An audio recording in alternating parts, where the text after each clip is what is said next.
let's dive into understanding the field of the discourse. Okay, we're talking about Jewish thought and environmental crisis. First, when we say Jewish thought, what is that? Okay, so this is not one thing, but if we look at it from a historical point of view, we can say that Jewish thought is the way that Judaism along the years redefined itself. Asked in a retrospective the basic questions about what is it to be Jew, what is Judaism. And you can see this thought from the beginning of Judaism, mainly coming out of text. Okay. You see the Bible, it was the stage of the biblical Jewish thought. And then came the time of the Mishnah, different kind of Jewish thought. Then the Talmud built on the Mishnah. So we can notice along the history, Jewish thought as a process, change of always constant change. And the constant change is not a change for the sake of change. It's a reaction, usually for cultural and historical events, and mostly catastrophic events.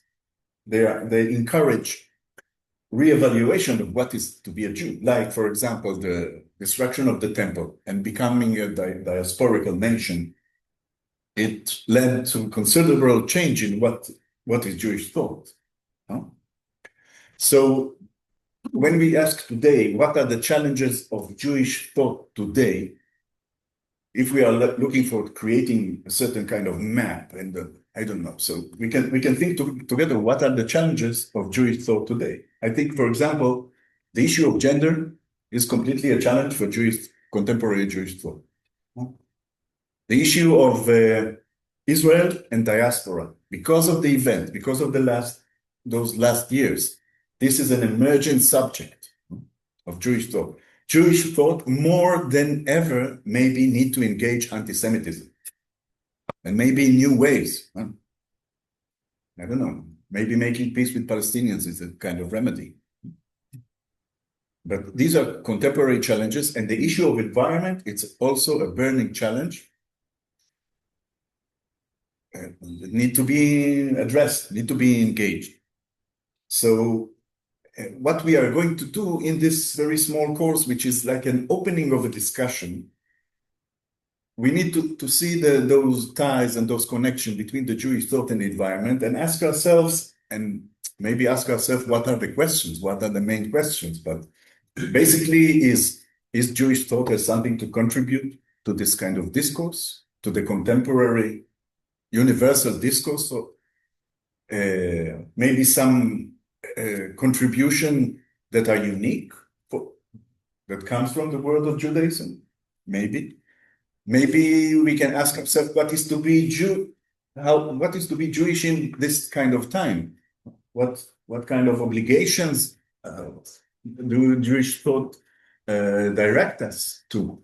So this is a suggestion of a few questions, and we will try to clear them along the way. So as a way to enter to the field, we designed a few basic encounters, but we just mentioned yesterday that maybe we'll add something to this program. So things could be added, and if you will be interested, you are absolutely invited to contribute and also to participate in the things that will be added to the program. But the program is basically, there is in Israel, there's an organization called the Herschel Center for Sustainability. And the Herschel Center, this is an organization that I know it from its early days. It's a group of American Jews from the Masorti movement who migrate to Israel and brought with them a kind of advanced environmental thinking that in Israel was developed to a certain level. And they brought with them the American progressive point of view regarding environment, but also through the thinking of Avraham Yoshua Heschel, which is a fascinating figure. And they established, I think, I think it's we can say a leading organization in Israel that connects this kind of thought, this kind of intellectual atmosphere to a very profound activism program within Israel, program of education for kids and also for people who hold positions in the like civil servants and in many aspects. And I don't know if for example, their internet site is translated to English, at least. Yes, Yeah, yeah. But it's quite an interesting organization to see. And I thought when the people who founded this organization maybe 20 years ago, 20 something, there were Elon Schwartz and Jeremy Bernstein, which I knew then. I worked at the organization as a manager, and it's really in its first days. And since then, it's changed, it's evolved. And Jeremy Bernstein is the one who leads the intellectual part of this organization. So I asked him to meet us over Zoom and to build. He had it already built a kind of small course regarding these aspects. So we'll have 4 sessions with Jeremy. And then we have our friend, Daniel Voskoboini, which is doing his PhD now in Lund in this field. And Daniel is also connecting all this discourse to a very front-edge activism today. And I think, Kevin, you are also in this, in Brazil and what's going on. And so he will have his own presentation, and then we approached Daniel and I. Well, through Daniel, I approached Michael Marder, and Michael Marder is a professor in the Basque Country University, and he has also an interesting in his thought. He's also connecting a kind of activistic mode, but also reinterpretation of classic Jewish texts, and he has like an environmental through Kabbalistic approach. And he is an emerging thinker in the field. He's very diverse in his fields of work, but he's like an emerging little local star. So he will participate also. And of course, the program is open-ended in the sense if there is someone that is interesting for us to invite, you can tell us and we can do what it needed. And if you want one of you want to present things, so it's completely open. And the purpose is to see what we can establish as a framework of thinking or of action or of studies. I see it as opening the door to the subject and see what we can do with it. So today I wanted to open, well, first with the concept of Anthropocene, who became like a very developed concept in the last since the 90s and the beginning of our century. Are you familiar with the concept, basically? It's borrowing the geological timeline concepts, like Eocene, Pleistocene, and now it's Anthropocene. Eocene, Pleistocene, and Anthropocene. So it's the age of humans, humans or man? Or man, if we want to be, yeah. And it's completely an issue, no? It's completely an issue. So, this is the age. And in many environmental forums, I just want to open like brackets and say, we are conducting here the frame, the style is Bet Midrash style. which means that everybody can talk and there is no need to, you can feel free, you can eat, it's like a chaotic based, Never been chaotic here. not, well, we are open to cows. Let's stop. Interesting thing is that just like one of these loops in logic and time is that the Permian, both the Permian and the Cambrian are names of gas fields. Yeah. Now, Of what? fossil gas, natural gas fields. Yeah. Like the Permian Basin, I think is under Texas. Yeah. So it's like this, I don't know, like the actually mining the past. Completely harvesting what the qualities as it, but this is of course it's anthropocentric from the point of departure is anthropocentric, but this is what because animals doesn't talk about the environmental issues. It's bothering us. So I want to present, well, in many forums, the environmental forums, there's a lot of time dedicated to the crisis, but we want to bypass it and to go to examine it from a different angle. But I want us to see a very short movie that will wrap the concept of Anthropocene for us. This is the story of how one species changed a planet. The latest chapter of our story begins in England 250 years ago. Fueled by coal, then oil, several brilliant inventions appeared. They ignited the Industrial Revolution, which spread like wildfire through Europe, North America, Japan, then elsewhere. The great railways, then cars and highways, connected people across the globe. Medical discoveries saved millions of lives. New artificial fertilizers meant we could feed more people. Population rose rapidly. But this was nothing compared with what was to come. The 1950s marked the beginning of the Great Acceleration. Globalization, marketing, tourism, and huge investments helped fuel enormous growth. People swarmed to cities, which became even more powerful engines of creativity.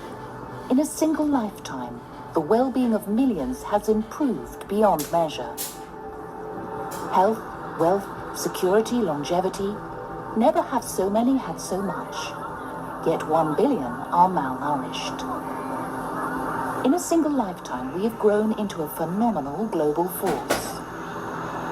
We move more sediment and rock annually than all natural processes, such as erosion and rivers. We manage 3/4 of all land outside the ice sheets. Greenhouse gas levels this high have not been seen for over 1 million years. Temperatures are increasing. We have made a hole in the ozone layer. We are losing biodiversity. Many of the world's deltas are sinking due to damming, mining, and other causes. Sea level is rising. Ocean acidification is a real threat. We are altering Earth's natural cycles. We have entered the Anthropocene, a new geological epoch dominated by humanity. This relentless pressure on our planet risks unprecedented destabilization. But our creativity, energy, and industry offer hope. We have shaped our past. We are shaping our present. We can shape our future. You and I are part of this story. We are the first generation to realize this new responsibility. As the population grows to 9 billion, we must find a safe operating space for humanity, for the sake of future generations. Welcome to the Anthropocene.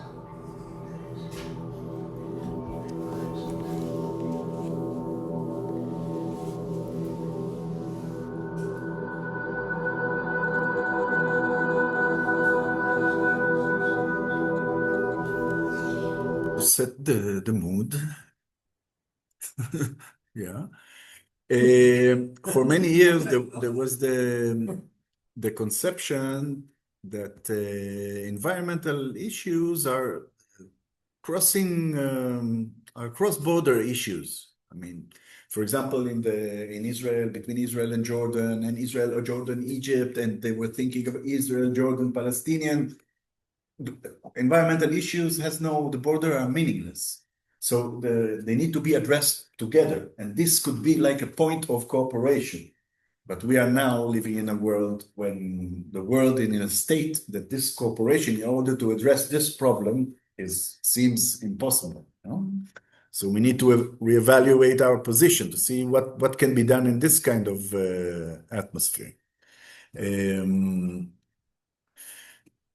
So when we look at the issue of Anthropocene, and the concept of Anthropocene is not the essential concept. It's a metaphor. It's a concept that helps us grasp the capacity of the issue. But some people are really making PhDs about that. Does it begin in the 50s or it is in the 80s? And I don't see it as very much relevant, and the concepts are not very much important. If it's the Anthropocene or the climate, we know what we are facing. But the issue is, how do you look at it? Is it a technological problem? I mean, there is a 20th century scholar called Alvin Toffler has a vision that the increase of and a growing technology will eventually solve our environmental problems. And you can see the issue of cars with electricity, but maybe the world is utopian world that he described is a world that humanity enjoys the high-end technology, and the environment is really maintained through this advancement of technology. But it seems like in the world today, issues are much more basic. And I think what is interesting to look at the issue of environment through the cultural point of view, okay? To see it as a cultural crisis. And this is also why, because we are in a post-secular epoch, which culture and religion has an immense effect on contemporary politics and the power to move ideas and people. So I see this point of view as looking at the environmental crisis through the cultural aspect. I think it's very much it's very important and has lots of potential. So we'll start by seeing what, for example, Judaism has to say about this issue, and we'll look at it from an interreligious point of view also. So let's start with the basic text. And the text is, let's have first this page. Where you go? Okay. We'll start from the beginning, and the beginning is Genesis, as we know. And we'll take like a very small portion to see the basic idea. And the basic idea is someone willing to read the part from Genesis? I will read the Hebrew, okay? And then ויברא אלוהים את האדם בצלמו, בצלם אלוהים ברא אותו, זכר ונקבה ברא אותם. ויברך אותם אלוהים, ויאמר להם אלוהים, פרו ורבו, ומלאו את הארץ וכבשו בה, ורדו בדגת הים ובעוף השמיים ובכל חיה הרומסת על הארץ. God created humankind in his image. Male and female he created. God blessed them and said, be fruitful and multiply, fill the earth and subdue it, have dominion over the fish of the sea, the birds of the sky, and every living creature that moves on the earth. Oh, what? Can we get translations for the subdue and dominion? See, I've heard that like actually the translation to the Latin Bible do también va a pedir Let's see, in Hebrew. Hebrew. כן. פרו ורבו, מלאו את הארץ וכבשוה. לכבוש, in Hebrew, לכבוש, it's to conquer, to occupy, but the basic thing is to step on. You are kovesh, at the ground. Also, you make pickles. It's lichbosh. Interesting. It's- Okay. Okay. Pero ¿qué Okay. quise? But the basic essence of the world is to step on, Okay, plantarse la tierra. Like to to walk on. When you walk on, you step on. Lichbosh. Okay. Okay. Yeah. For example, the machine that creates the roads is called machbesh. No, it's and so this is the It's like kipshuha. her. Yeah, the earth. Lichbosh. The other word, what was that? Dominion. Kipshuha. Urdu. This is dominion. Wait. No, have dominion, yes, lirdot. Lirdot. Lirdot, have a dominion. It's like you are controlling a slave. Okay?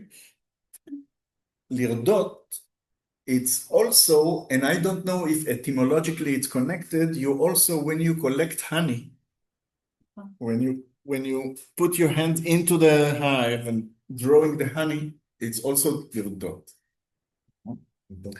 So lirdot, it's to control, but also to Cosechar. extract the goodies. From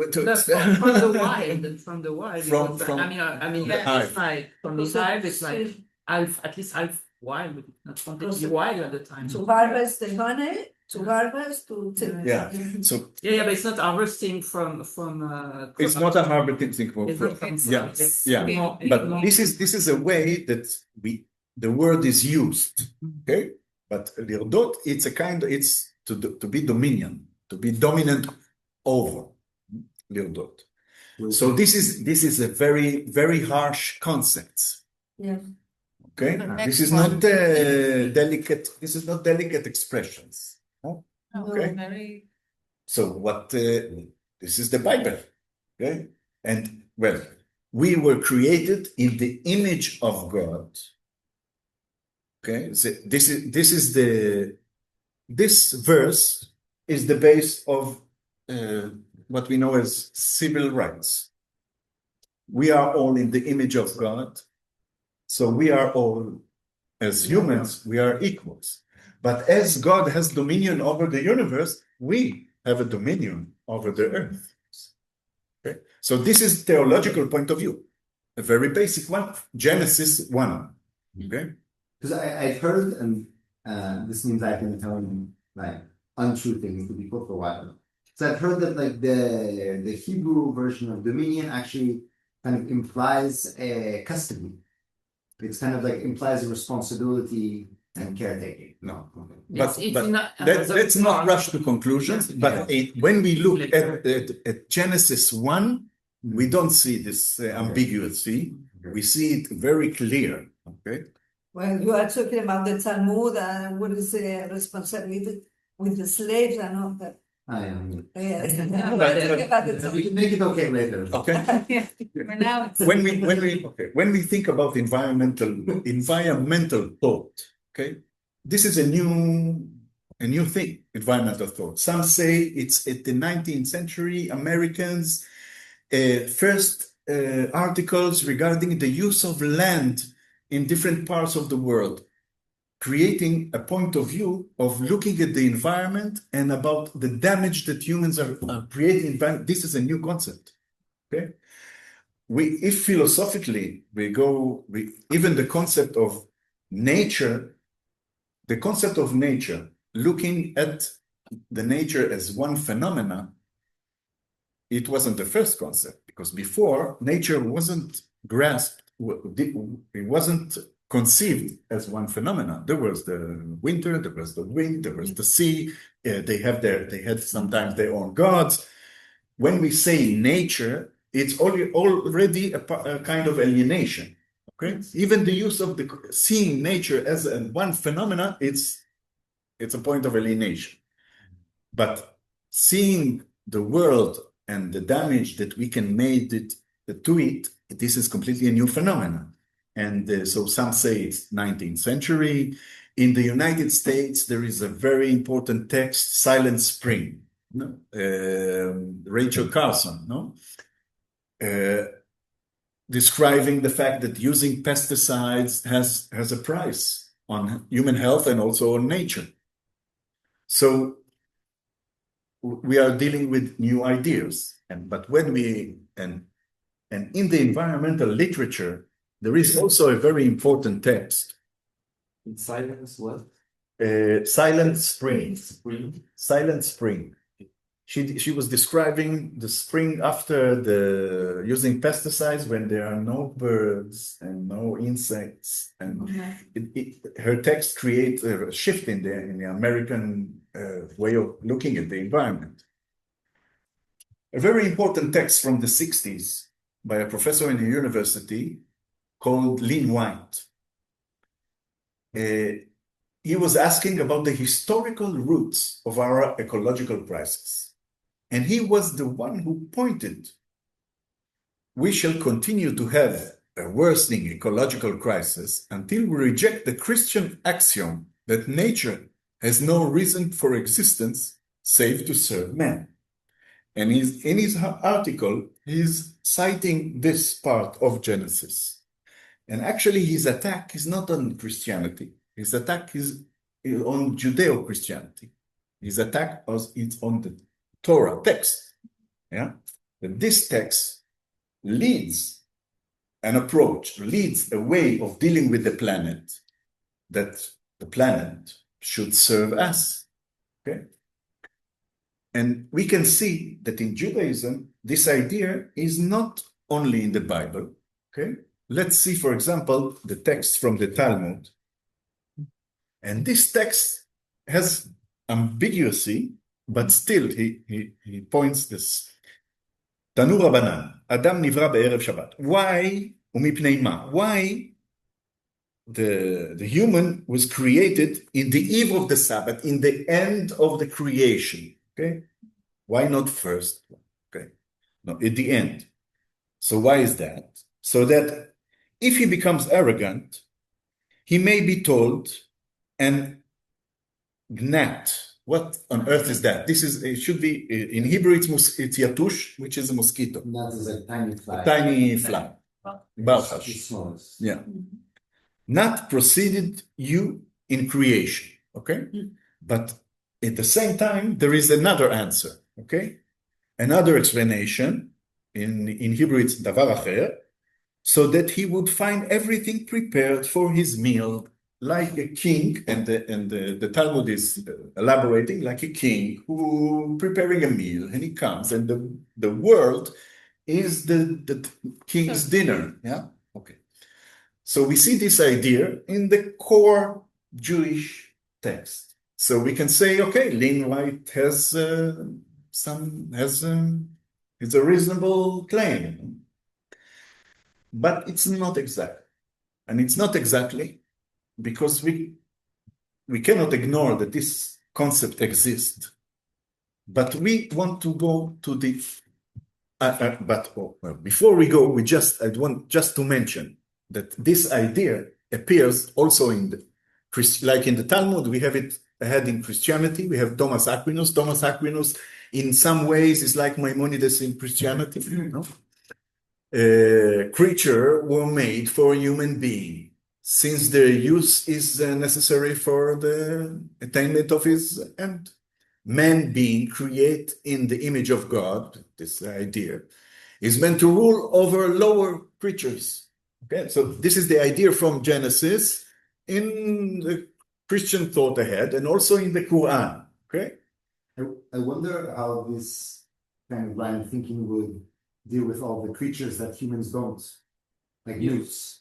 Yeah. Like we don't interact with newts. Yeah. So what do we need them for? Yeah. No? So Yeah. that must imply that there's a need for ecosystemic creation on its own. Maybe. Newts. Maybe. You're French. Okay. So you're trying to open it. Okay. Let's just mention the Quran. Okay. The Allah is the one who created the heavens and the earth and subjected to you. Okay?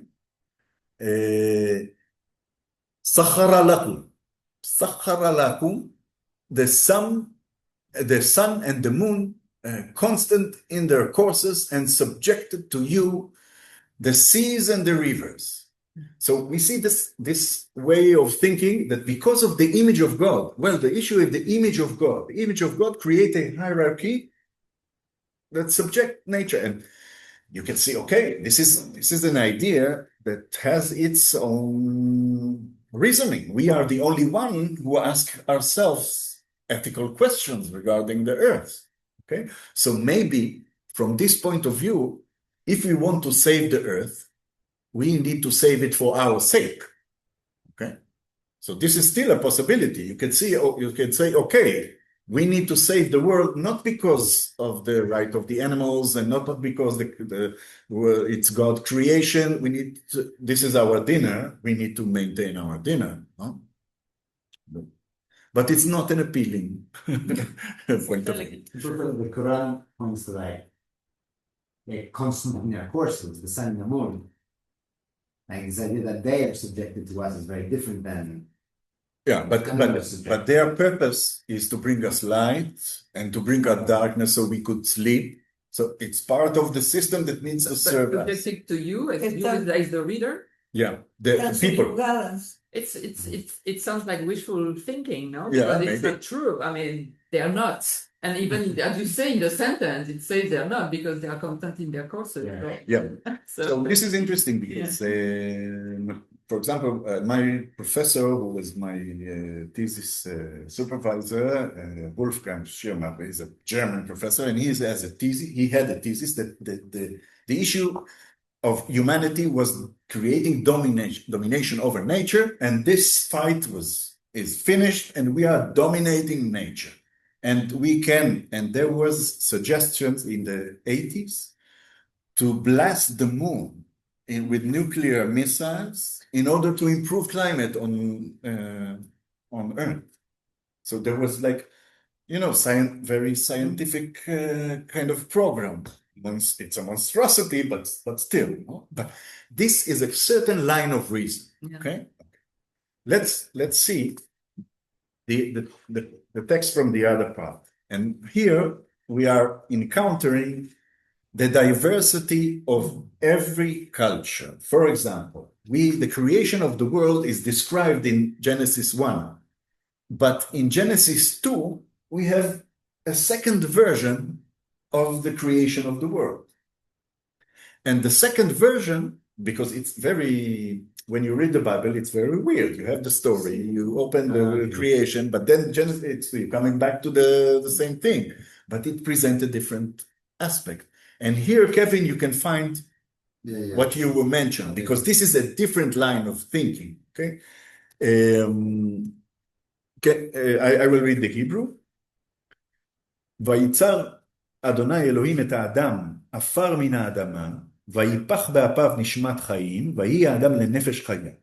ויטע אדוני אלוהים גן בעדן מקדם, וישם שם את האדם אשר יצר, ויצמח אדוני אלוהים מן האדמה כל עץ נחמד למראה וטוב למאכל, ועץ החיים בתוך הגן, ועץ הדעת טוב ורע, ויקח אלוהים את האדם ויניחהו בגן העדן לעובדה ולשומרה. Can someone read the English? I can. Please. God formed the human from the dust of the ground and breathed into his nostrils the breath of life, and the man became a living being. God planted a garden in Eden and placed there the man he had formed. And God took the man and put him in the garden of Eden to till it and to keep it.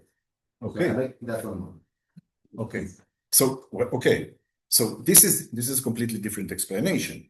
Okay, this is not the dinner. The human beings has, and it's not a recommendation, it's an obligation. This is their thing. What they need to do in the garden, they need to till it and to keep it.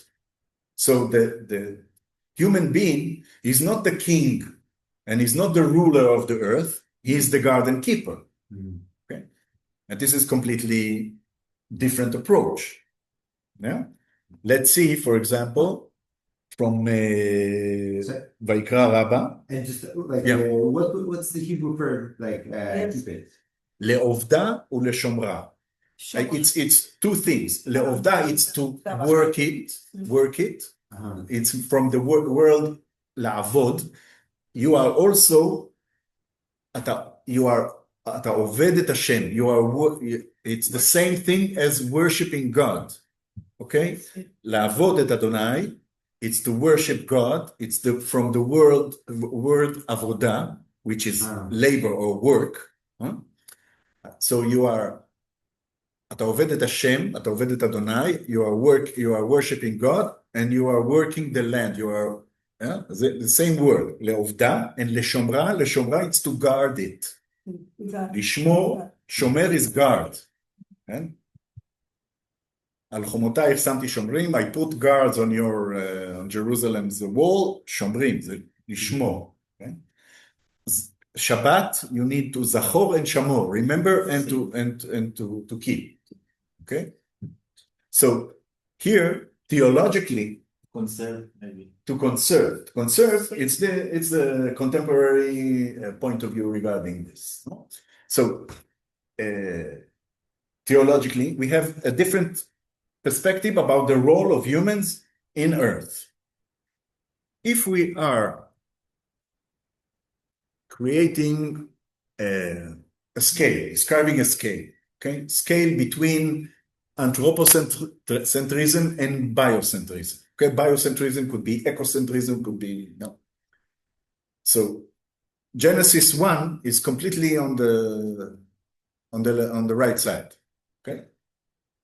Genesis 2, I wouldn't put it on the other side. Yeah, it's very close to the right side. No?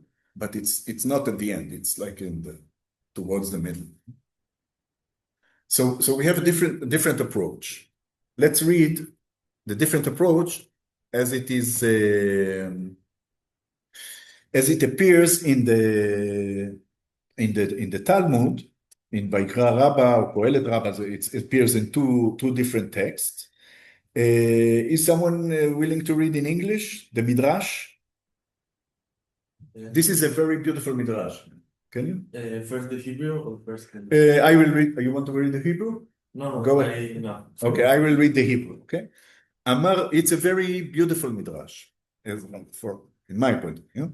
אמר רבי שמעון בן אלעזר, בשעה שברא הקדוש ברוך הוא את האדם הראשון, נטלו והחזרו על כל ענייני גן עדן. אמר לו, ראה מעשיי כמה נעים ומשובחים הם, וכל מה שבראתי בשבילך בראתי. תן דעתך שלא תקלקל ותחריב את עולמי, שאם קלקלת, אין מי שיתקן אחריך. אוקיי? Who's reading? Yeah. Rabbi Shimon ben Elazar said, when the Holy One, blessed be He, created the first human being, He took him and led him around all the trees of the Garden of Eden, and said to him, see my works, how beautiful and praiseworthy they are. Everything that I created for your sake. Take care that you do not corrupt or destroy my world, for if you corrupt it, there will be no one to repair it after you. Okay. This is before the flood, though, yeah. This is completely after the flood. It's not connected to the flood. It's a midrash. It's Talmudic thing. Okay. Okay. It's not biblical. No, but it's okay. It's referring to an event before the flood. It's referring to But the flood, even though the Noah Ark is an very strong environmental metaphor. Mm-hmm. Yeah. The world as Noah Ark. The reason for the way the Talmud explains us the reason for the flood, you know the reasoning? It's, well, the Bible says you didn't kept the word of God, so we are gonna make a restart. But actually, the Talmud is telling us that there was certain, in the creation, the heavenly creatures like angels came and mated with human females and started creating monsters. And this is why God had needed to erase and to restart, I think. So the issue in the Midrash. This is the issue of the flood is a very deep and charged issue. But if we take this event, this description, we can say that in the God's word, see what I was created. It was created for your sake, and this why it's still leaning towards the anthropocentric line. Yeah, it's your sake. But take care that you do not destroy my world. This is not your world. You are present here with a certain responsibility, but it's not yours. One thing is not yours. Second, you can destroy it and to bring it to a state of no repair. And this is also like an insight, a very early insight regarding the abilities of humanity to create damage beyond repair. Okay? And when we talk about environmental literature, this is something very early, and this is in some intuition, a very interesting intuition. So first we see that within the culture, we have a spectrum of approaches, but we're still on the anthropocentric side. This approach, this is very much conservation. This approach, very much, we can call it stewardship. No? And this approach appears not only in Judaism, because these texts are also resonating in other aspects, and I want to mention this guy, René Dubois, American-French scholar. He is responsible. Dubois. He is responsible for the saying, think globally, act locally. No? And he's one of the first prominent environmentalists.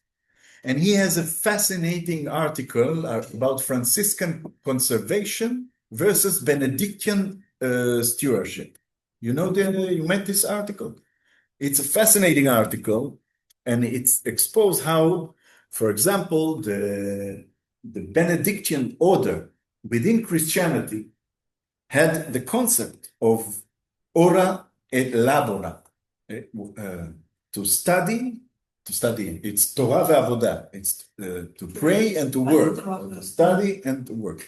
And from the Black Monks, which is the Benedictine text, you can see that this line of Genesis 2, how it passed. The earth was given to us as a gift, okay?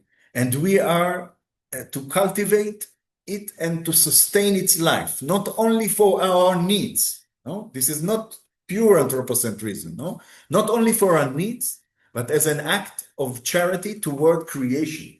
So this is not your word; it's my word, says God. No? So it's not anthropocentric. So it's not completely anthropocentric, yeah, but it was gifted.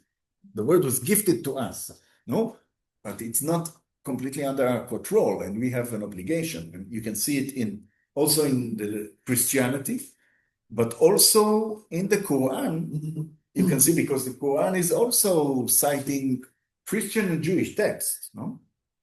So in the Quran, there is also the disposition. He made you successors. Khalaif in Arabic, khalaif, it's like Hebrew khalif, lachlif, to replace, and the word caliph. The word caliph. Who were the caliphs? The caliphs were those who replaced Muhammad on the throne. So the position, the religious, the theological position, they are the successors of the prophet. Okay? So the word caliphate and caliphs, it's from the hulafa or halaifa in Arabic, which is very simple, very close to the Hebrew word. So you are the successor on the earth to test you in what he has given to you. So humanity is also tested by the way he is treating the earth. Okay? How are we doing? I don't know. No, maybe I think, What's the Allah is not very pleased. what's the meaning of successor? Successor- Successor of what? Successors, it's the hierarchy that God has a dominion over the cosmos, and you, his successor, are on the earth. And I think it's interesting that the Benedictine, to cultivate and sustain its life. There's no idea that humans can improve creation. Can improve. Yeah, It's- we can maintain it or we can degrade it, but Yeah. now there's this like lots of idea of regenerative agriculture and human intervention Yeah. actually improve biodiversity in some contexts and I don't know. If you see how the Benedictine, how it was translated to a way of life, for example. So the Benedictine monasteries were always surrounded with agriculture, and the monks were working on the field half a day, and half a day they were praying / translating texts, translating scriptures from Latin to Greek, from Greek to Latin. And many discoveries of the late medieval times was made by Benedictine monks because they were dealing with knowledge on the one hand and problems in the field.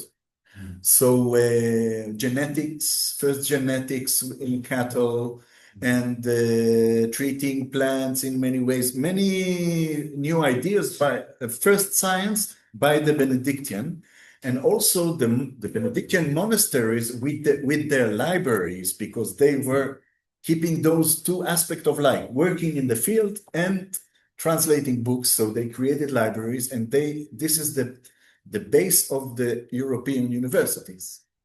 Okay, in many cases, the Benedictine libraries within the monasteries, and you can see that this way of life very much in the Name of the Rose. You know the movie, the book. Umberto Eco, yeah. It's an amazing book and an amazing movie with Sean Connery, but it's about a theological debate between Franciscans and Benedictines, which was the very important, very prominent forces within Christianity in the medieval times. And so you see how they translate this way of thinking into a way of life. In Spain, the Iberian was one dominant over the other, or were they both present? I think the Benedictine was completely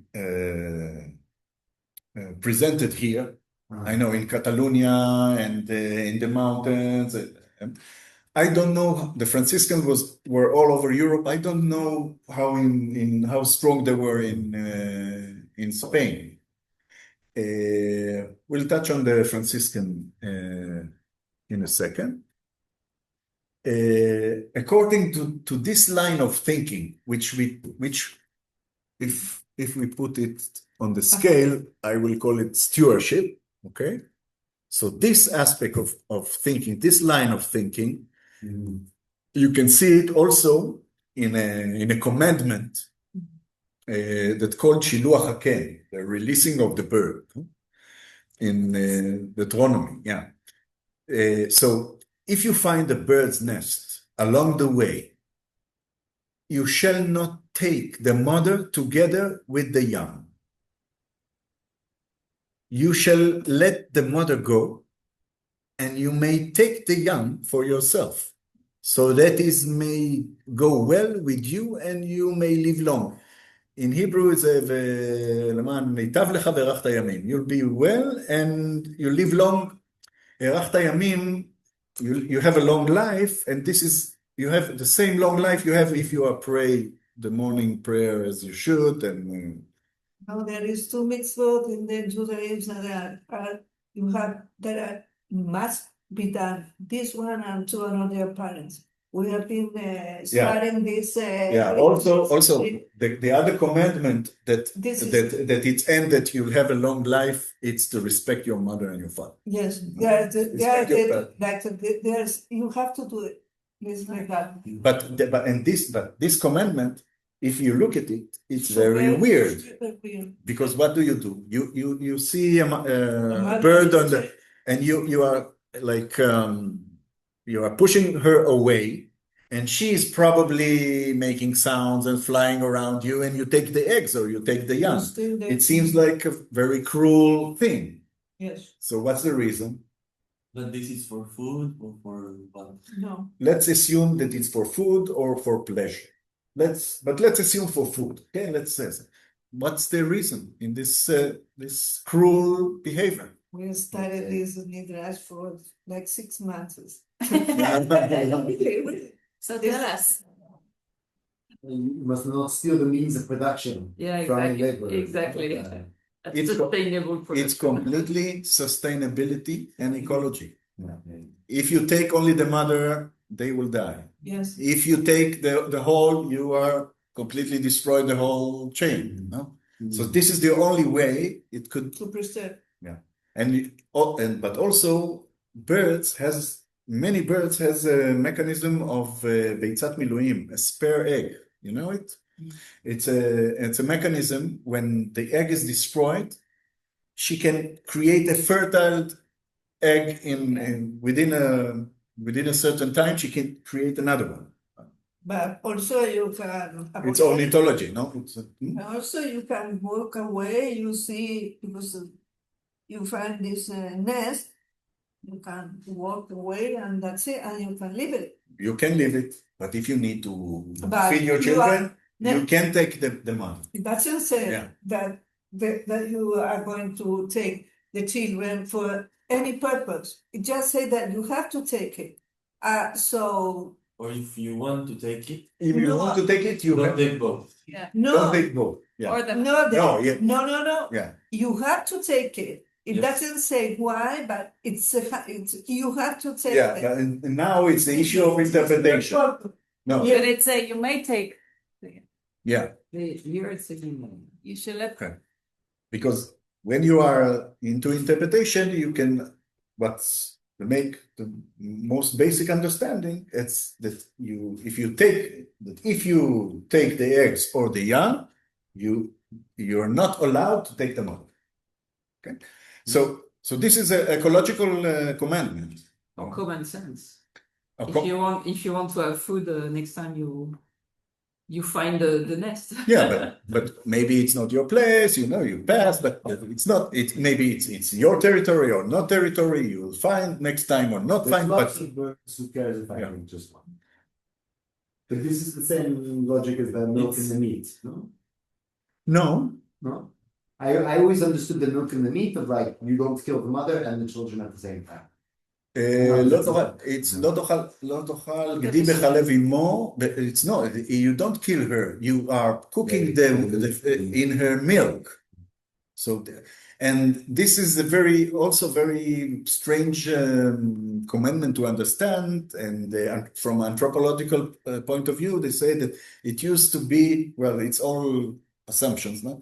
That used to be a dish that it was like flesh with milk, and in order to food is also a way to create the definition, to create and so this kind of meat is forbidden. For example, if you see the whole of the Middle East, they eat meat with laban, with yogurt. Yeah. No, meat and yogurt, it's like but the Jews, the Turks, everybody. So maybe it's from there. Makes me think of I don't know the source of this, but the saying that the wise man is the man who sees the future. Yeah. So it's similar to this because you don't take the mother because you see the future. You're not just איזו focused, חכם רואה את הנולד. you're not just focused on food, you're focused on generations. Yeah, but when you are hungry and when you need to feed your children and you see the mother with and the most flesh, is on the mother. Yeah. And here you have a commandment, which is like a law. No, it's forbidden. So even if you have the will, it is forbidden.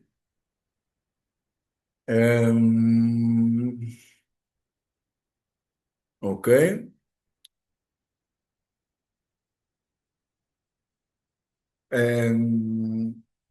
Okay, so here we have the other midrash that you cannot destroy. This line of thought,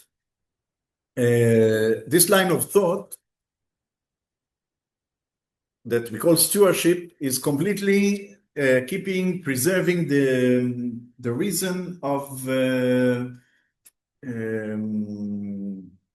environmental not stewardship, how do you say, sustainability, the concept of sustainability. And what is the concept of sustainability? If you have, for example, you have a field and you have 4 cows in the field and they are eating all over the field. I will draw it a little bit. So you have the field and you have 4 cows. Okay, this is a cow, this is a cow. They eat the grass. And after a year, there is no grass and no one has food. But if you have same field and you have 2 cows, so they graze at this area, they finish, then they walk to the other side. And while they eat here it's growing again. So technically you have a format that can sustain. And this is the line that if we talk about environmental sustainability, this completely goes with this way of thinking. Let's see what other proposal we have on the spectrum. And I want to give you the second page. Okay, page number 3.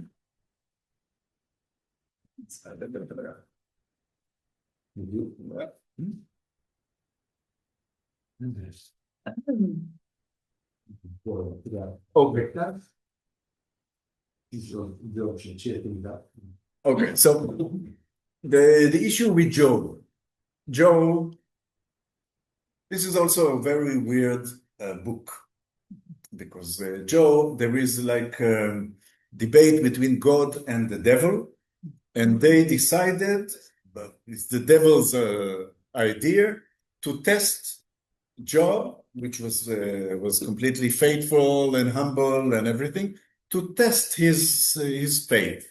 And since this debate between them, he suffers a series of catastrophes. His family, his wealth, his skin, his health, he's completely destroyed. And he's asking or demanding from God a trial, a justice, yeah. And he is calling upon God to bring justice, because this is the issue of justice to the righteous. And God answered him, and the answer is not very pleasant one, because God is basically, I will read it in Hebrew and then we'll read it in English. Vayan Adonai et Yov min ha'se'ara. God is answering from the storm. מי זה מחשיך העצה במילין בלי דעת? אזור נא כגבר חלציך ואשאלך והודיעני. איפה היית ביוסדי ארץ? הגד אם ידעת בינה. מי שם ממדיך כי תדע, או מי נטע עליה קו? על מה אדניה הוטבעו, מי ירה אבן פינה? ברן יחד כוכבי בוקר ויריעו כל בני אלוהים. And then I'm jumping. הידעת את לדת יעלי סלע, חולל איילות תשמור. This is a very difficult Hebrew. תספור ירחים תמלאנה, וידעת עת ליתנה תחרנה, ילדיהן תשלחנה חבליהן, יחלמו בניהם ירבו בבר, יצאו ולא שבו למו. This is a very poetic, very complicated text, but the English is make it a little simpler. If someone is willing to read this part of Job, I'm going to read it. Please. I actually studied that. Then the Lord answered Job out of the whirlwind and said, "Who is this that darkens counsel by words without knowledge? Gird up your loins like a man. I will question you, and you shall declare to me, where were you when I laid the foundation of the earth? Tell me if you have understanding. Who determined its measurements? Surely you know.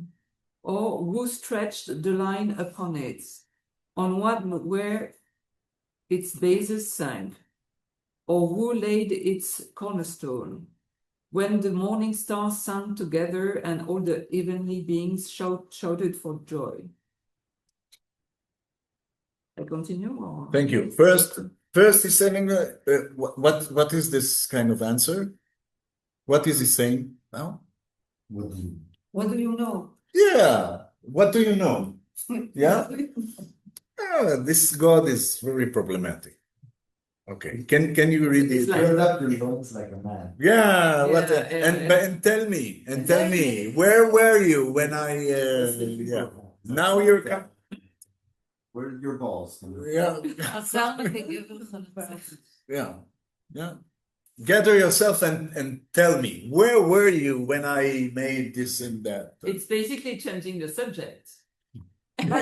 Maybe it's Because- changing the subject. But Maybe. but also it's interesting because I'm asking here to the humankind or to Job, what do you know about this subtle mechanism about life, about the war, about the nature? Yeah. So it's not changing the subject; it's changing the perspective. Okay, it's Yes, going it to is yeah. like say, Yeah. Can you read the next part, which at that part is going to the nature, no? yes, Do you know when the mountain goats give birth? This is very mysterious. You Do see the you- mountain goats, but when they give birth, they are hiding. Do you observe the calving of the deer? Can you number the months that they fulfill? And do you know the time when they give birth, when they crouch to bring forth their offspring and are delivered of their young? Their young ones grow strong. They grow up in the open. They go forth and do not return to them. So this changing of perspective is saying that the question is, well, you as a person, you have your concept of what is right and what is just and what is wrong. But this concept, I am as God, I'm not obligated to them. I work on a different kind of scale, and this scale, you are ignorant to this scale. So this is hubris to assume that you can understand. Right? So I don't know if it's a satisfying answer, but this kind of answer is touching upon a point that when we look at creation, we are understanding less than we think. Okay? And Maimonides is picking this issue on Eov, and in his book, in Mishneh Torah, in book 2, the Sefer HaMadah, the book of science, he's talking about the commandments to love God and to fear it. And Job is completely between the love and the fear. And he say, when a person contemplates the creatures and perceives God's wisdom in all of them, his love for God increase and his soul yearn for closeness. And he also feel humility before his own smallness. Okay? What's the word for fear in Hebrew? Yirah. Yirah. It's not pachad, which is a basic fear. Yirah. It's like awe. It's fear and awe, but it's not only awe, because Yirah, it contains the element of fear in the awe. Okay? אז זה אהבה ויראה. And this tension is very appear in all, Jewish thought, the Ahava v'Yirah. Is the key for the bathroom? Yeah, of course. It's, yeah. I don't know. It's near the elevator on the left. And Maimonides has his approach of that man stands before nature, and he stands before something that he's far from understanding all its sensibilities and all its complexities. And when you approach nature, you should approach it from with humility, being humble. Okay, and his point of view is that this is very much appears also in the way he explains the appearance of God to Moses, because Moses wants to see the face of God, and God says, "No, you won't see my face. You see my behind." Okay, and what is the behind? So Maimonides says behind is the footsteps of God in the cosmos, and the footsteps is its creation. So the footsteps is nature. When you want to see God, you should look at nature. And when you look at nature, you should look at in a humble way. Yeah. And for Maimonides, looking at nature is also study mathematics, physics, chemistry, which for him is Talmud.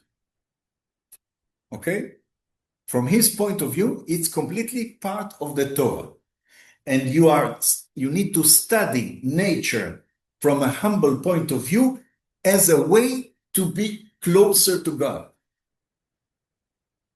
So this is a very strange, and it's not like conservation, it's not, and I put it here, I call it wonder, okay? Because this is like also in the basic point of philosophy, or basic point of, when you look at something, not as something that you will conquer through knowledge, for example. Also, our approach to knowledge is sometimes anthropocentric and conquering approach. Through knowledge, we will conquer every frontier.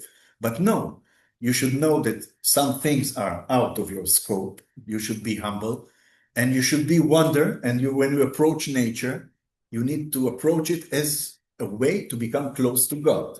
Okay? So this is another suggestion within the tradition.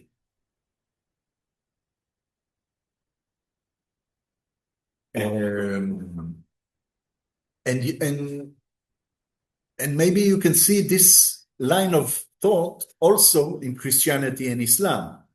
For example, in the Confessions of Augustinus, and which is a beautiful book, a beautiful text. Can someone read it? I questioned the earth. I questioned the earth, and it said, I am not God.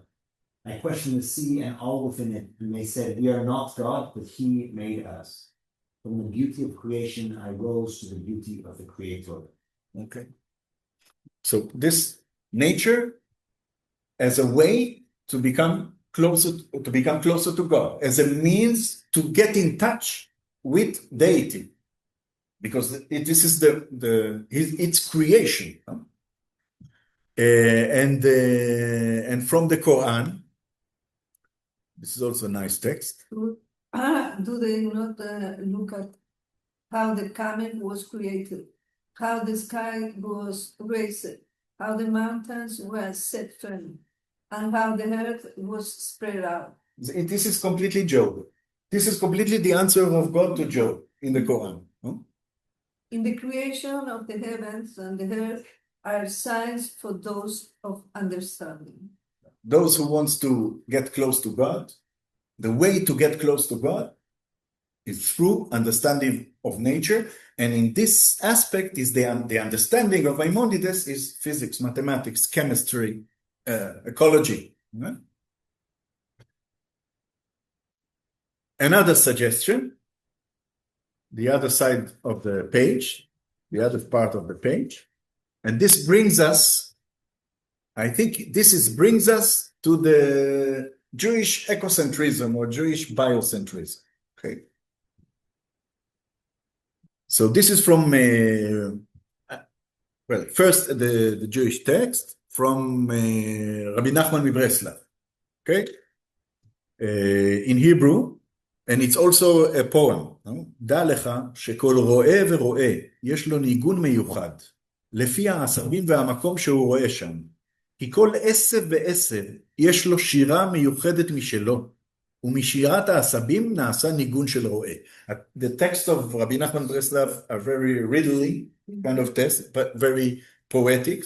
He is the grandson of Abal Shem Tov. So when we are great-grandson, but when we approach his text, we are approaching the line of Hasidut in general. And what is the line of Hasidut? The line of Hasidut is a movement within Judaism that it's based on Kabbalistic ideas. Okay?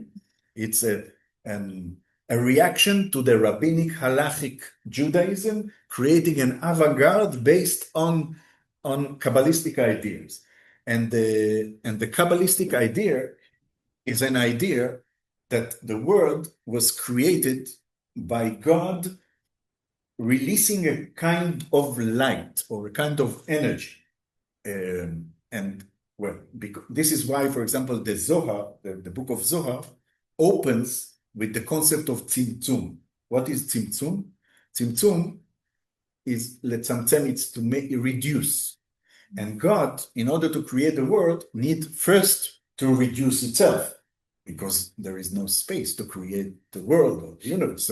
So God reduced itself, and from itself, from what the Kabbalah called the Ein, the nothingness, he is like sending a ray of light to create the world. And something went wrong in this process. And this is also amazing. God is doing his stuff, but something is going wrong. And the vessels that was supposed to contain this light cannot hold this power, and they break. And when they break, the rays of light become sparkles, and they are spread all over creation. And Rabbi Nachman says, every leaf of grass has this spark. And this spark has those sparks in the creation. They have one tendency. They want back up to God. Okay, and I wonder if this is what Whitman took the leaves of grass. Maybe, I don't know. It's very interesting. This is similar also to his philosophy, because he has a poem called "Beginning My Studies."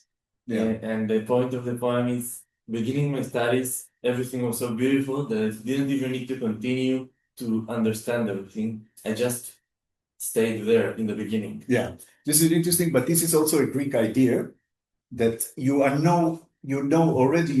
need to remind yourself of things that you already have the knowledge. But it's interesting to see if Whitman had some Kabbalistic inspiration. It's interesting if he took it from Kabbalistic text or if he took it from Hasidic, or it's interesting to trace it. But he was from his father was a preacher. Catholic or Protestant. Yes, Protestant. Yeah. Like a sect of Protestants. Yeah, and Leaf of Grass is completely poetry. That it's completely submerged with nature. The approach of nature is very important. So it's interesting to see, because I always remember Leaves of Grass of Whitman and Shirat HaAsabim, the singing of the grass of Rabbi Nachman. Yes. Yeah? There's also I saw a poem by Robert Cook that's very similar to something by Whitman. Okay, because Whitman is also like inspiration for many. Yes. So when we see the approach of Reb Nachman Breslav, we see that, and this is also the Hasidic point of view, that there is kedusha everything. There is the holy. The world is not created with distinction between the holy and unholy. The holy is everywhere. The holy is in the food. The holy is in the trees and the animals, and everything is part of deity, the deity in a way. Okay? Everything is part of God. So the Kabbalistic point of view, and maybe it's interesting how we will see it in our last session when we talked to the guy from País Vasco. The Kabbalistic approach, it's a very much ecocentric or biocentric, because every aspect of the world, every living thing has an intrinsic value. It's not a value for us. It doesn't need to serve us. It's part of the great mechanism of the creation, and the mechanism has parts of God in it. And this approach in this part of the scale, in the last part of the scale, you can see it also, for example, in the Franciscan approach, because Franciscus from Assisi has this notion that, well, my sisters, the birds, you are called to praise your creator. He gave you wings, and it thrust you in the air, thrust the air to you. Or in other texts, he's talking to the wolf, okay? Command you not to harm anyone. And he is the patron saint of ecology, and because he was preaching to animals. And he is, within Christianity, is destabilizing the distinction, because we are in the image of God, but animals are brothers and our sisters. So this approach, you see the same approach on the same place in the scale. You see it, even if you look at Christianity, you see the Benedictine and you see the Franciscan. No? And Franciscan they were also the social workers of Europe, no? In the Middle Ages. They were treating the people in the plagues, and they took responsibility about the suffering of the people, but also the animals. And this is also bring us to the issue that within the environmental discourse, the part of ecocentrism is a very diverse and interesting conglomerate of conception of thinking, because there you see also what we call ecofeminism. And ecofeminism, when we raise the point, is it man or is it humanity? Ecofeminism is the point of view that says that many of the problems that we have it's a result of men domination, no?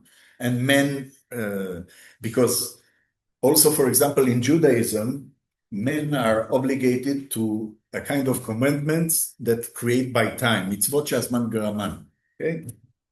While women are not obligated. And when in tradition, when they say why men are obligated and women don't, the women has the connection to the natural circle, which men doesn't have. The monthly circle, women are connected in a way that men are like hovering around it, and they need those commandments in order to be grounded, while women don't. So there is within the natural world, you see a connection, a female connection, and this is a base also for a line of thought within the environmental field. And if you are interested in that, one very interesting controversial figure or scholar is Donna Haraway. You know Donna Haraway? So Donna Haraway, very strong in the 90s, also Cyborg Manifesto. She's a cyborg feminist, but also now she's a kind of, she's developing, or like in the last years, developing a kind of answer towards the anxieties of the Anthropocene. How to deal with the situation of Anthropocene by telling stories, by remembering, but she has very interesting mechanism. For me, I discovered her in the 90s, and I liked her a lot. And I think like one of the ideas that I've seen of hers that I've seen kind of taking like snowballing and having impact is the same with the trouble.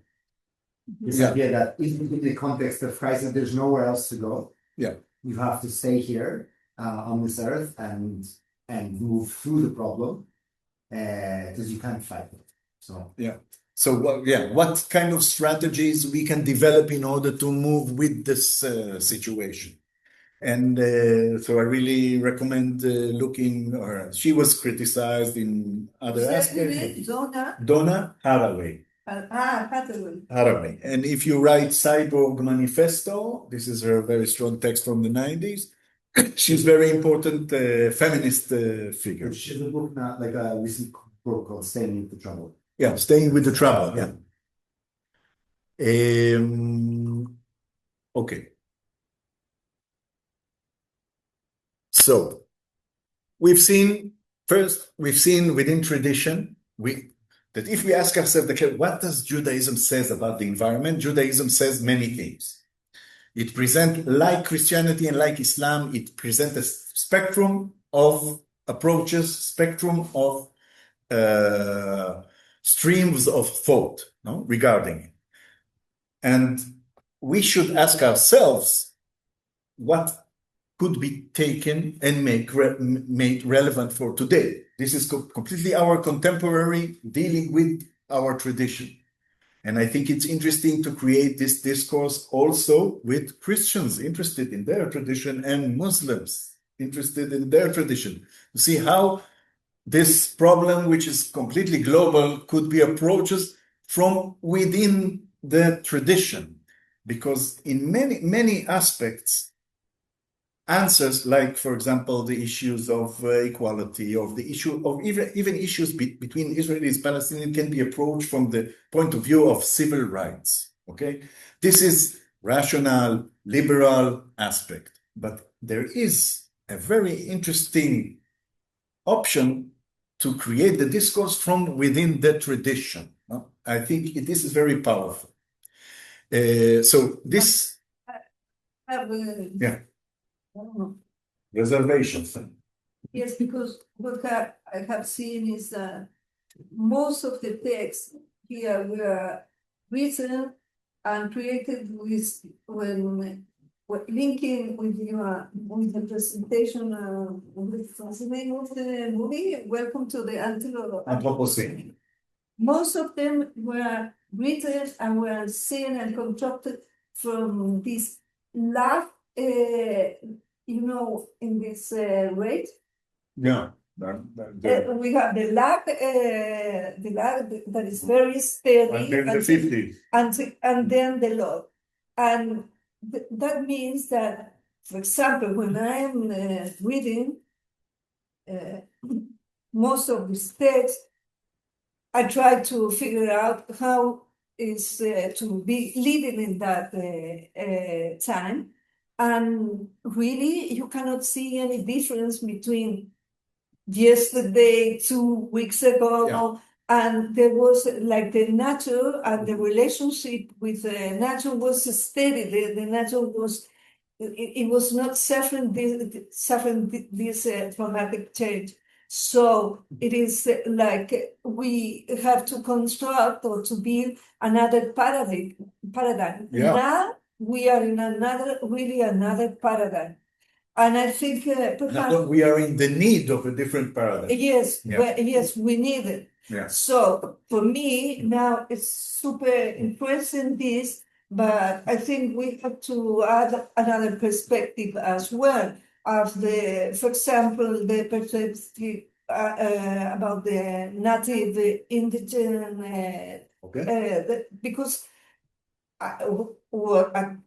which I know they see and live the nature in another context. Completely. So perhaps we have to spread our belief, our knowledge, or to open to another, really to another culture. Okay.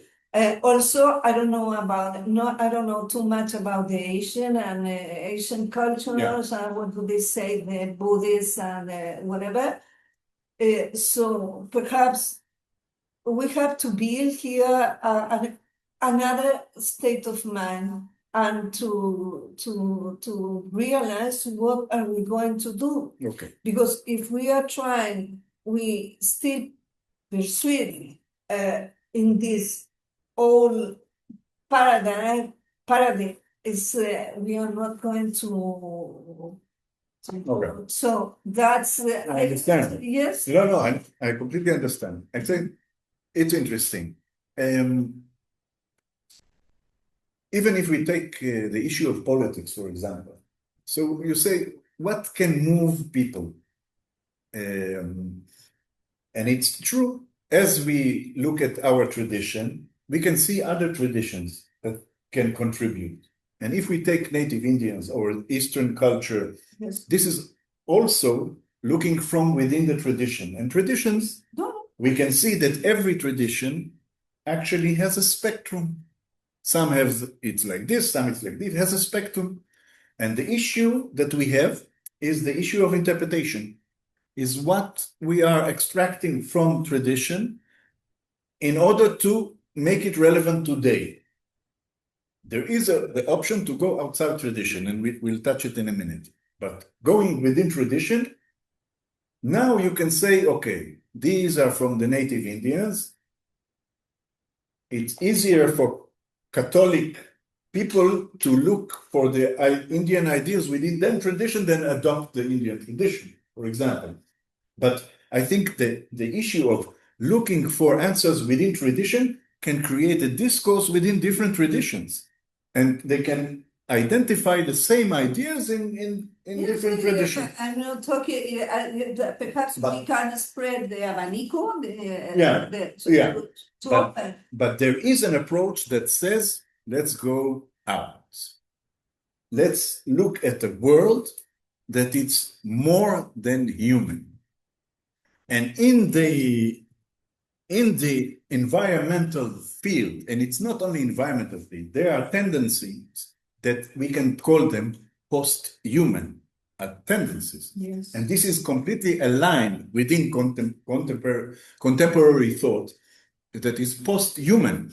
Well, human world led us to this thing.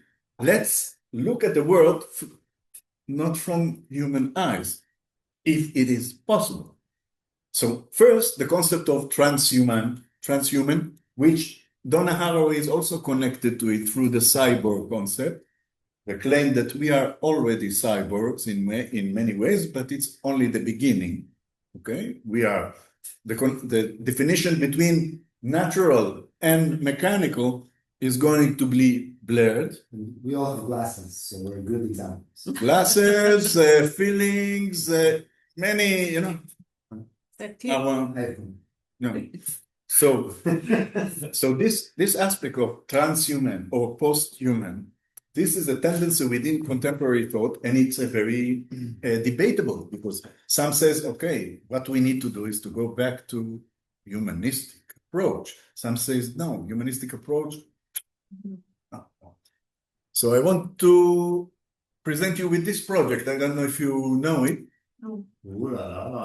The Feral Atlas. This is a project. It's very, very interesting because this is Stanford University Press had this new initiative to create and to open the way for creation, like books, but it's not books, it's online texts. No, first Stanford University is and invite projects that can be like online kind of text. The one on Egypt, very interesting. And one of them is the Feral Atlas, which is more than human Anthropocene. It's trying to look at the contemporary world, the Anthropocene world, but in more than human eyes. And this is a kind of maze. This is a kind of field that you enter into, and you see how a certain beetle is part of the Amazon, and it is transformed with the timbers. It transformed to Europe, and the beetle is building itself. It's migrating and building itself a new life in a different. And this is the world we are in, a world that the natural systems are completely broken and very diffusive.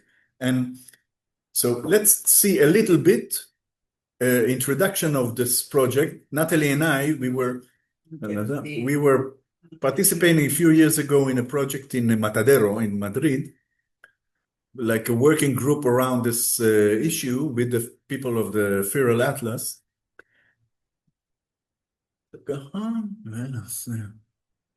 Hello, I'm Jennifer Deegan. I'm one of the curators of Feral Atlas, More Than Human Anthropocene. Feral Atlas is a transdisciplinary exploration of Anthropocene worlds. It's a work of online scholarship that seeks to be at once playful and political, while remaining insistently attuned to more than human histories. Our aim in making Feral Atlas has been to create a site that does something more than simply catalogue imperial and industrial ruin.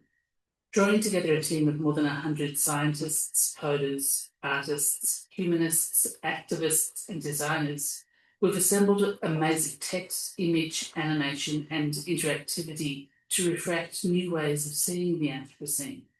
In doing so, our aim is to reveal the non-designed effects of infrastructures and to show how these are giving rise to our current Earth crisis. You'll find a full list of project participants here on the cover page. So now, let's dive in. Here we are on the landing page, where you can see an assortment of what we call feral entities floating across the screen, ready to lead you through the atlas. If you hover over one of them, you'll learn the name of the entity, and you'll also see one of 4 words highlighted beneath it. In this case, water hyacinth, the word is empire. If I choose another one, let's say this snail, the name rosy wolf snail appears along with the word invasion. Looking closely, you can see 4 categories: invasion. I want us to see the next stage, and then and you can see Each of the you can look for it. one of the categories Yeah. on this landing page. So, as a visitor to the site, you might take a little while to let these critters wander around your screen. And as you do so, you might notice that at the bottom of the screen, there's an invitation to open the drawer. If you do that, you can access a range of introductory essays that will help to orientate you to the site and the underlying ideas. It's a lot of reading material. Both the form and the content of Feral Atlas. Some people might find their comfort zone here in the drawer, clicking and reading through the text-based arguments and explanations.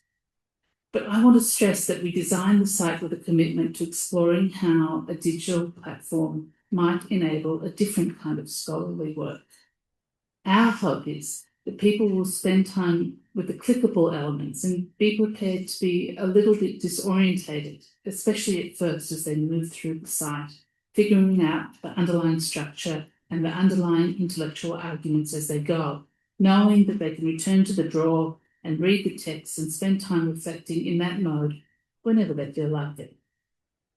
But we hope that you allow your curiosity to chart your own unique path through the atlas.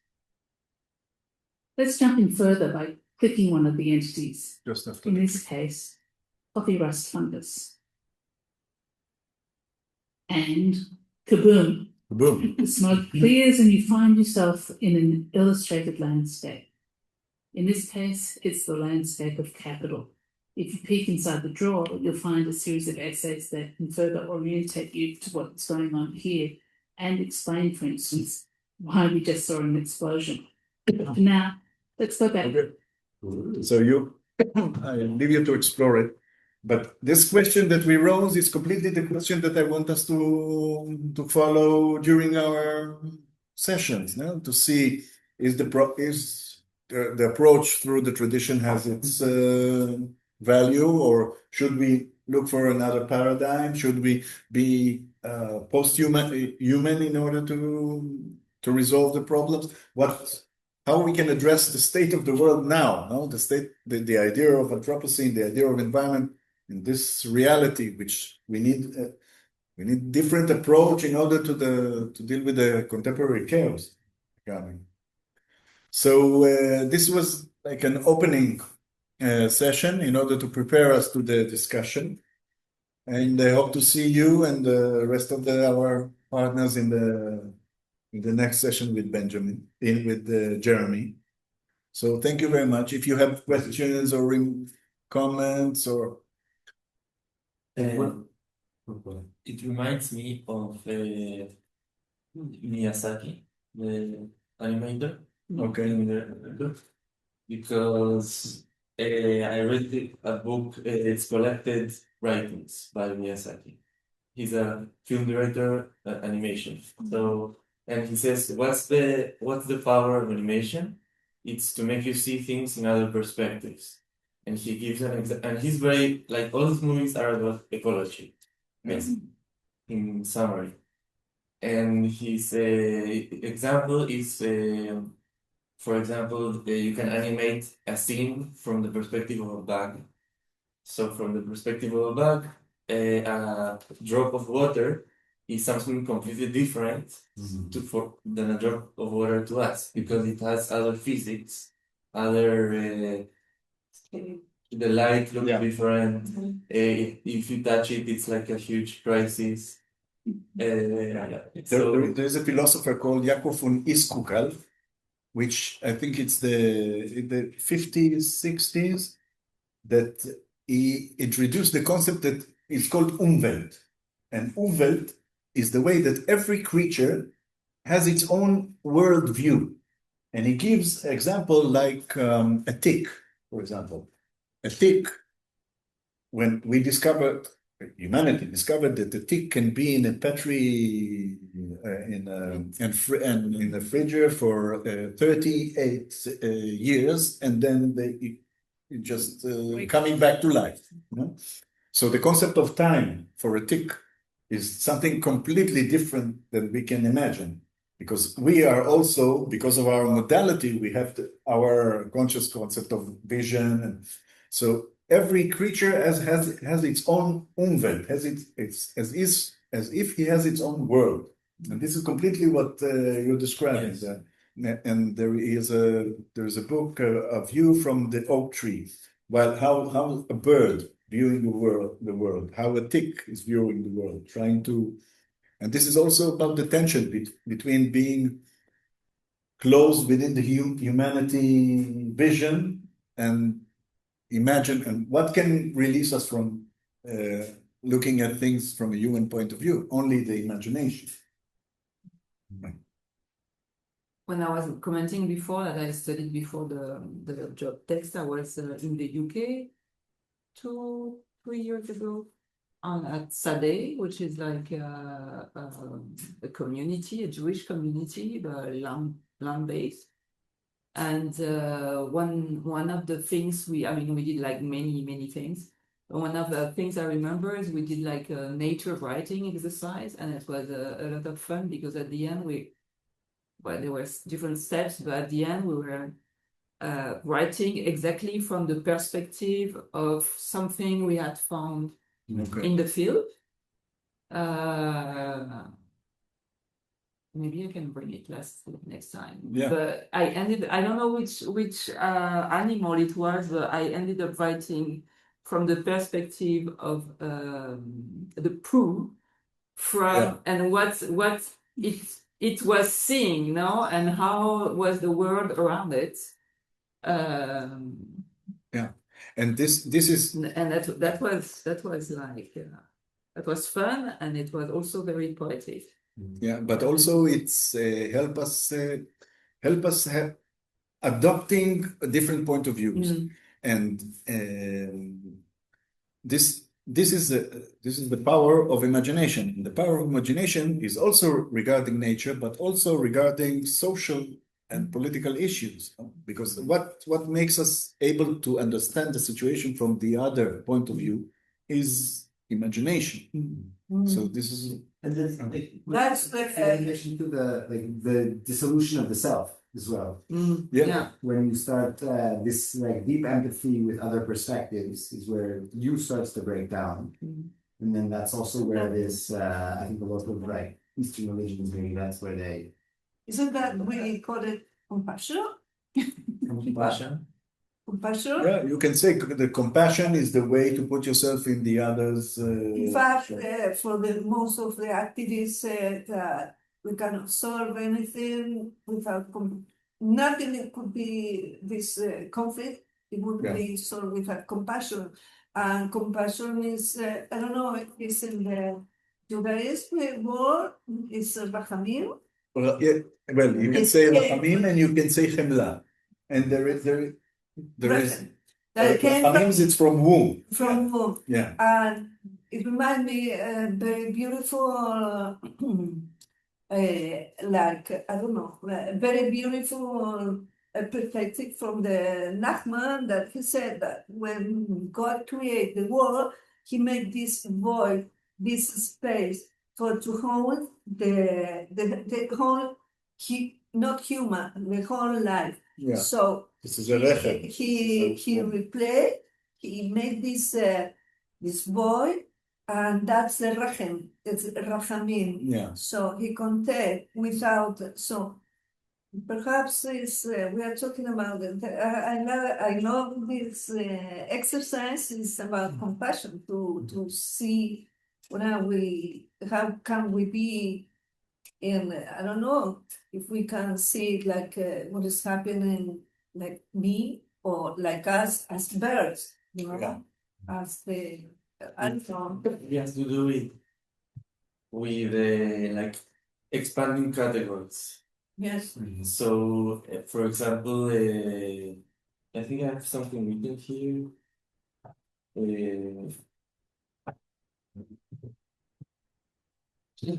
No. Changing scale, or if we Yeah, like, Yeah.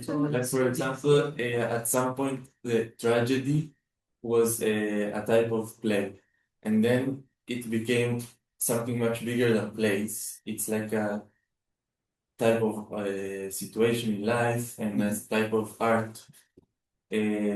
So it's like in trying to expand the category of things constantly without making it like silly, you know? Because Okay. if you make it silly, it's like you went too far Yeah. and it's not realistic. It doesn't have to do with reality. Yeah. You know, yeah, so expand it to the limit of what can be realistic. Yeah. Instead of going ad absurdum. Yes. And you can say, okay, there is the Eastern thought, the disillusion of the self, and from philosophy, from analytic philosophy, you can also look at it. And for example, Wittgenstein was writing that we are locked or we are contained in a frame, and it means a frame of idea, an outlook on the world, and we cannot be released from a frame. We cannot be in a place without a frame. We can change different frames. We can also change the perspective, but we'll be locked within a certain perspective. But what we can do, according to Wittgenstein, if we know that we are locked in a frame, it's loosen up the hold of the frame on us. And the issue in philosophy, there is debate. What makes you disability? And I know I had a professor that the imagination for him was the core mechanism in order to in the base of the empathy and compassion, and there is the imagination. But it's also like I'm thinking about the mental frame, so staying here. Yeah. And like loosening this frame is just like being like, it's more like all the meditation and like connecting more with the body and the emotions. Yeah. Well, I have this. Using the hold of the frame, the hold that it has on you. Yeah. Perhaps we have to say, like, first, what is us as human? Because I think that in this Occidental perspective, we tend to separate like mental world, like physical, emotional, but we really, really live in ourselves in this whole system. The thing, the trick is that when we start to develop and to grow, they tell us, you know, there's some. I find out when we study in school philosophy, so that was the first time that I see. Oh, I have like a body and mental and emotional. So it's like they categorize, but it doesn't work like that. So the first stage perhaps is to set what is us as a humankind, that we are not like this, all these dispersed things like mental, we are, Maybe we need a process of unlearning. yes, Or- yes, or yes. And yes, And the biocentrism or any centrism, this idea of like, where do we put the boundaries of our empathy? Like, okay, we are empathetic, like in social movements are the humans, you know, but, okay, but what about the wild pigs they're killing for sure, like, Ticks. and the ticks. Yeah. But I think this, us and then where do we build these binaries that then create these separations, and is that a frame we're operating in if we can? well, since a few years or some years ago, I really have been wondering, asking myself that if we humans are super like arrogant, and we put ourselves in every aspect in the center. For example, in the spiritual life, we talk about, I don't know, whatever, that we are going to reborn. Yeah. No, and the Jewish tradition, but I'm talking generally. We are going to return to this life, like whatever. But you can come as a mosquito. But From the Eastern point of view, It's sometimes it's the same. yeah, it's okay. But Yeah. what about the fishes? Yeah. These beliefs? Do they consider that the fishes can return to life? Do the fishes consider that they have a soul? And so I think the problem is it's more critical. Okay. It's more profound. I think it is okay. We have to think, but first we have to think in which category or how we want to see in this context.